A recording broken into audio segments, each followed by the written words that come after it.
Good afternoon, everybody. Good afternoon. That's nice. Okay. It's nice to see that there are enough people who are interested in this. Although, frankly, I would have loved to see more young people, the wannabe entrepreneurs here. However, maybe next time we can figure that out. But welcome to this panel, and you have a lot of very diverse kind of people with diverse experiences here. We've tried to put together a couple of first-generation entrepreneurs here. You have an investor here.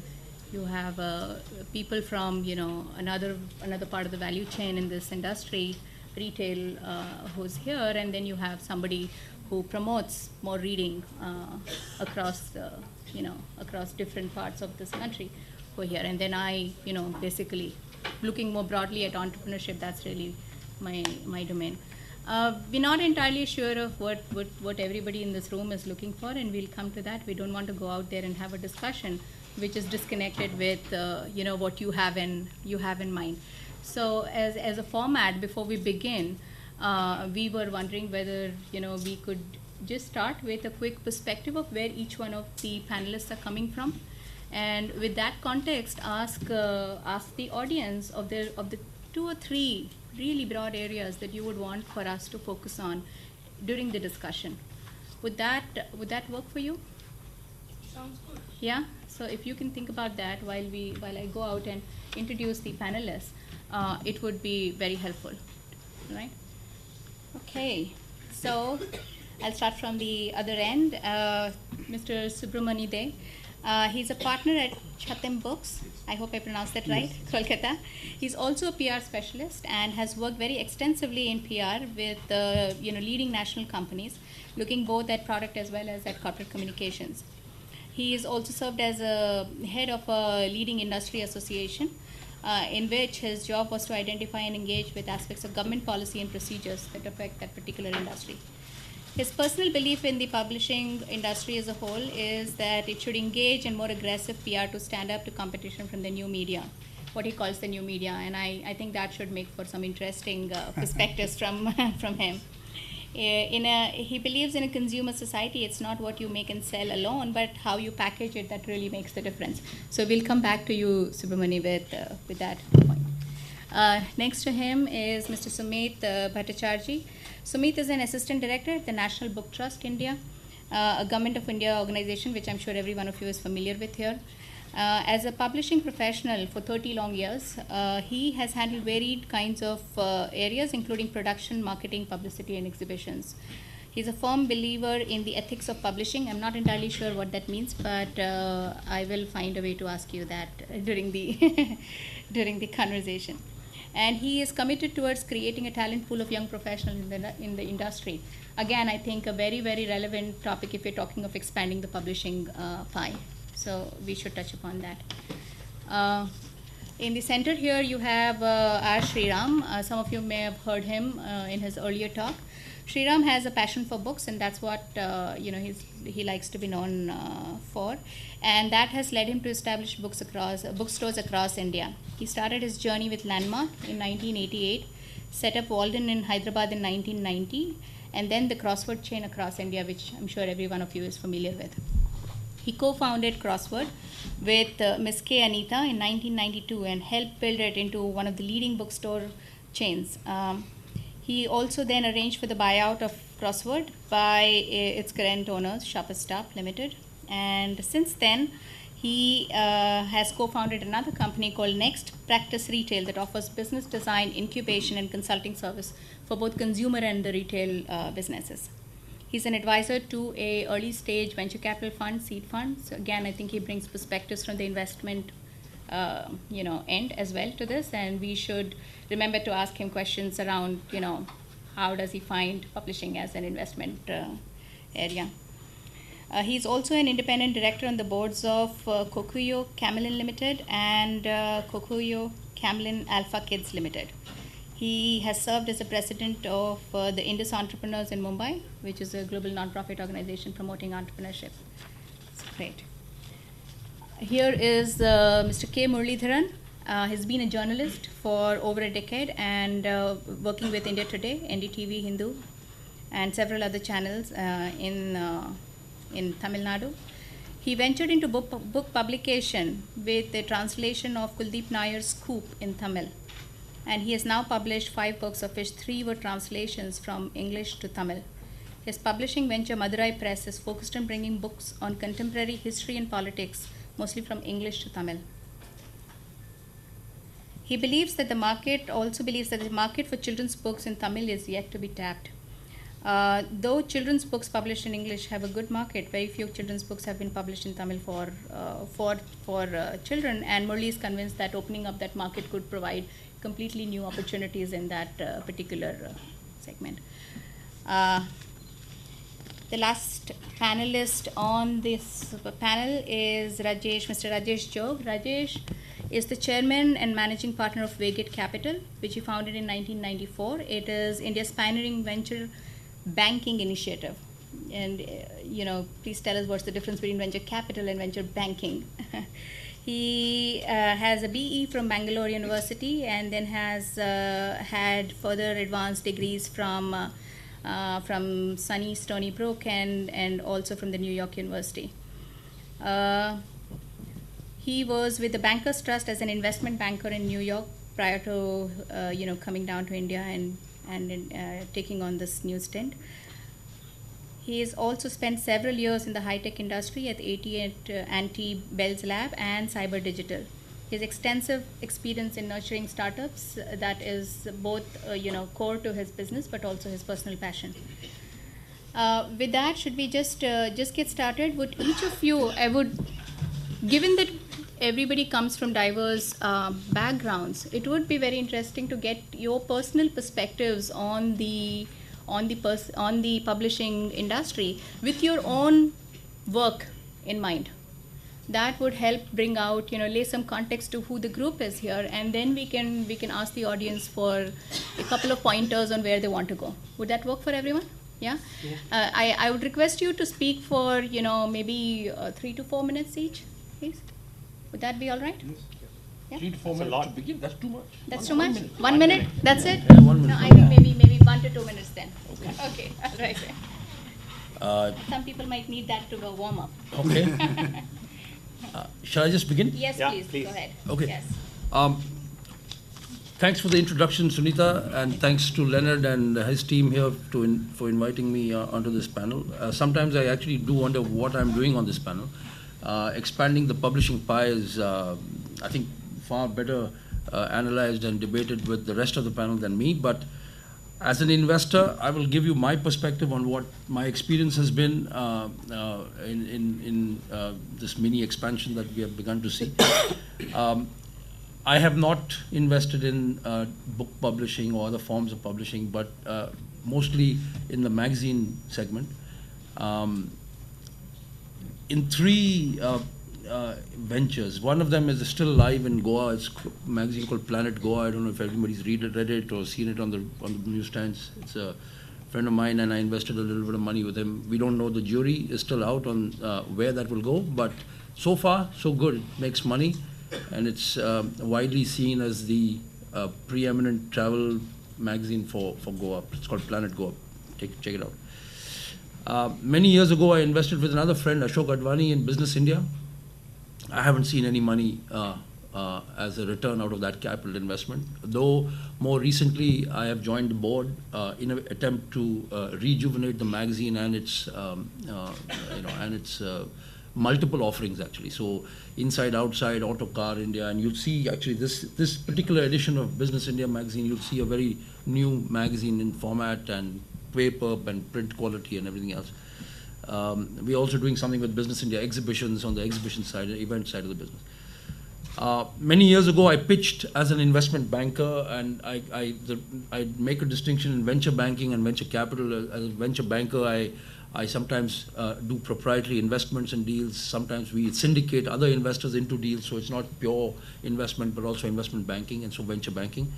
Many years ago, actually, I pitched to a guy called Santosh Goenka. Some of you might know him.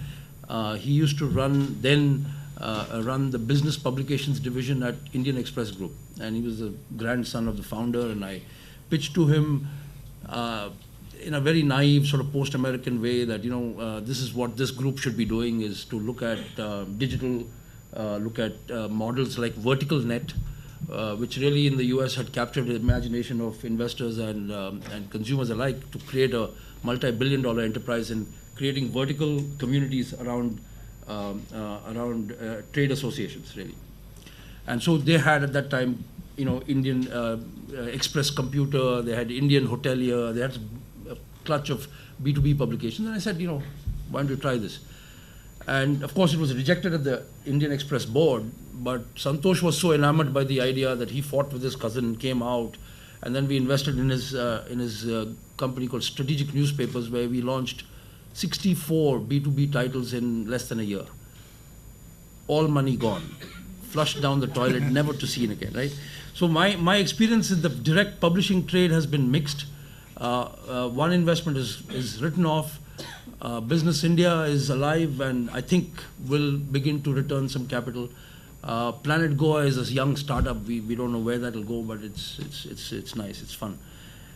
Where we have made money has been in the what I call in the arms dealer space, right? So we don't fight wars. We only supply the arms. And so the tool business in publishing is where we've made money. So I've made money in Mentorix. It was a company we invested in from eVentures India on the back of a deal, in fact, with Pearson. We signed a big e-learning content services contract with Pearson. And on the back of that deal, we sold the company actually to a US listed entity called Lionbridge. And we as a fund made out quite handsomely on that. I've also made money in a young Chennai company called TexTech. TexTech was sold earlier last year, I think, to Juve, which is a French company also in the publishing services space. So they do pre-press, they publish, they digitize, they do content masala making, all that stuff.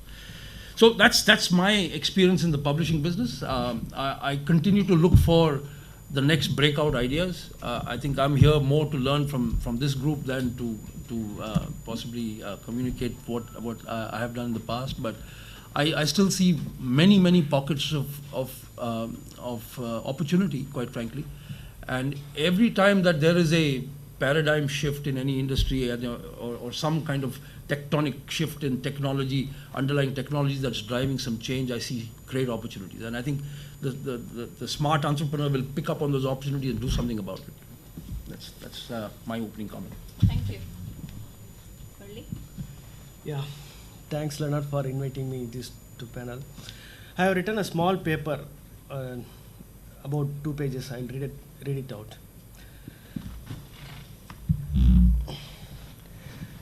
Starting a publication in Tamil milieu could be for 2 reasons. One with business as motive and 2 as a pursuit of passion. The money earned for those involved with passion as reason is a bonus. I belong to the second category. Madurai Press, my publishing house, was started in 2008. Translation of Kuldeep Nayar's Scoop into Tamil was my first publishing attempt. I should say, my desire to start a publication was driven by the fact that the books I have read in English have never ceased to amaze me. I have always wondered and sometimes yearned why such books were not available in Tamil.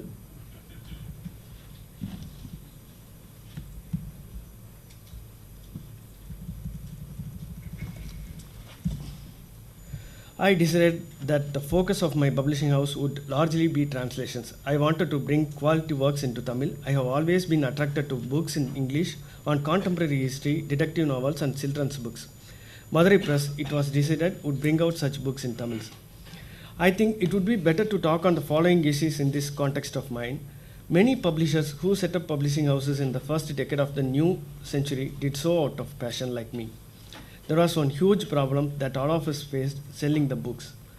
The book market in Tamil Nadu can be divided into 2 categories, selling through the shops and selling to Tamil Nadu government libraries. A book is considered bestseller if 1,200 copies are sold in a year through the shops. Tamil Nadu libraries will purchase up to 1,000 copies of the first edition of the book. But this requires active lobbying. Needless to say, the lobbying done by the commercial publications is huge. If an independent publisher sends his books, there is a chance of 3 out of 5 books being bought by the libraries. But now the situation is really bad. Since 2009, Tamil Nadu libraries have not been procuring books. The publishers are now solely dependent on the shop sales. There are approximately 30 shops throughout Tamil Nadu that procure books properly, sell them and settle the account. For the rest of the shops, it has always been a one-way traffic. This is one serious problem faced by new small publishers like me. We are discussing a workshop for encouraging new publishers. In such a workshop, one can learn about various subjects including creating an identity, copyright issues, printing techniques and design. But when it comes to sales, not everything is right. I have always understood investment as something related to income, which is why I do not think twice before refusing any investment for my publication from my friends and others, because I never always sure of earning an income. It would probably not a problem if only plans 50 books a year or 6 investment in crores. But for a small publishers like me, even a number like 5 to 10 books a year is a problem. It is impossible to recruit a salesperson and pay him every month to sell the 5 books that I publish every year. I remember a publication started with much fanfare a few years ago. It was widely believed that the publication was backed by Tamil Nadu minister. They arrived at the scene with a publication of 20 books at a time. They had announced that another 20 books will be published soon, but they were visible only in one book fair. It is said that they sent the books to shops, but as always, they did not receive the money. The minister too stopped funding them. One does not know what happened to this publication, started with an investment of rupees 10 lakhs. There is no doubt that publication as a business is very attractive. Over a period of time, it becomes something associated with one's personality, one's identity. But the attraction stops there. It is important that anyone involved in this business, even at a small level, should not incur losses. Under the circumstances, publishers who enter the scene with new ideas essentially have a couple of requirements. The first one is financial assistance for new ideas. And secondly, a distribution network to enable smooth sales. Getting financial assistance is not a hard thing to do. There are companies which offer advice on them. There are friends who would contribute. But what about the distribution network? My friends who are in the same business come up with 2 suggestions on this: to form a network of publishers and to set up a book house in a place of choice. The idea is to facilitate easy flow of money. After all, concerns of publishers are mutual. The second idea was to start a distributing company for Tamil books. There are already distribution houses to sell school and college textbooks and of course books in English. But there is no distribution houses which understand the sales needs of the Tamil books. If such a setup with integrity is established, chances are that even successful publishing houses in Tamil might trust them with their sales. This will open many more avenues. Despite all challenges posed by sales, publishing houses in Indian languages do have great opportunities, I think. But I don't think there are quality works in Indian languages on various subjects, including contemporary history, archaeology, detective novels genre, science, alternative thinking, and comics. If a publisher decides on a topic that is suitable for him and also learns the art of selling it, the publication will be a successful effort. Murli, nice to have you here. I think you have a lot to say, and why don't I draw out some of what you are trying to say in this note during the course of the discussion? Yeah? Yeah. Maybe okay? Thank you. Sriram? Yeah. Hi. There's a lot I can share about my views on how I see the trade and how I see opportunities in this trade. But essentially, my learnings over the years have led me to believe that there are 3 kinds of business opportunities: being in the better business, being in the different business, or being in the new business. Most publishers, like all other businesses, tend to fall in the better business game. They are essentially competing in the marketplace with very little differentiation, right? There's no compelling reason for customers to come to them rather than their competitors. Very few actually tend to look at being different rather than being better. And those who actually develop new models have been the most successful. And my experience is also that the way to actually build a different or new model is to look at unserved and underserved needs of large number of customers And if we are able to find the right set of people with large enough underserved needs, and these needs have to be significant enough for them to be able to pay for it, then we can build a viable business. I'm very bullish on the opportunity. I think and we are a large population. I won't talk just about numbers, but one of the realities about the Indian market is that every Indian aspires for a good education for his or her children, and that means that there is a huge opportunity for publishers to be able to cater to that need. The issue is that what kind of product or service or solution that we can offer. Where do we want to play? There's opportunity in every space, from content creation to content distribution to the final dissemination, and of course, being in the business of selling the tools for all of these, as Rajesh talked about. So I think the opportunities are phenomenal. The question is, which customers do we want to serve? Which needs of theirs do we want to serve? Are these unserved needs? I would really recommend that we look at unserved or underserved needs rather than look at served needs which are served by 1,000 or 10,000 people, and then find a compelling value proposition to serve this need and deliver it in a manner that no one else can. So I think if we can do that, we are in a great position to build really interesting businesses. And I have lots of views on the disruption that's happening, but we'll probably address that when we go along. Thanks. Thank you. Yeah, I think I am the odd man out here in such a wonderful discussion. As Sunita has already told, I am with the National Book Trust for the last 30 years. So I am now an old timer, and my thinking must be pretty old, which may not match even, match to the new generation. When we talk about books now, with the new transformation of books, e-books and other blogs and whatever you say, I think the books need to be redefined now. It's not only the book which is a printed one in between two covers. To me, anything you read may be termed as a book. Whether you read a physical book or a digital book or an audio book, whatever you do, whatever you read is a book to me. And the most important part what we should encourage is to encourage the reading culture, reading habit. Being in the trust, I had the opportunity to work in almost all parts of the country. I think only 1 or 2 states which I didn't work, but rest of the country I have traveled. I have gone to the interiors, and what we discuss sitting in big cities, that's not our country. We need to go into the deep where the population is large, the market is large, the books don't reach. That's one. Those are not affordable. There are many places in our country where till date there are no electricity, no roads. What to talk about reading? So this is a place we have ample scope and many things to do. To develop, first we have to develop the reading culture. And that can be developed only if we catch them young.